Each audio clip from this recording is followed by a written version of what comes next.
Aba.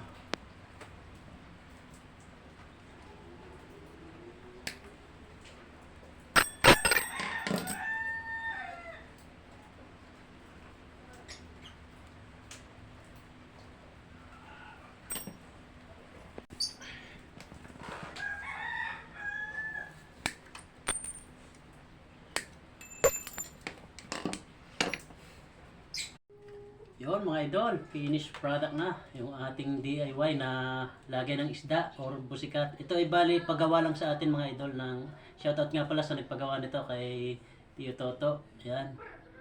Okay na po yung iyong pinagawang busikat or lagayan ng isda. So bali ganito ito mga idol.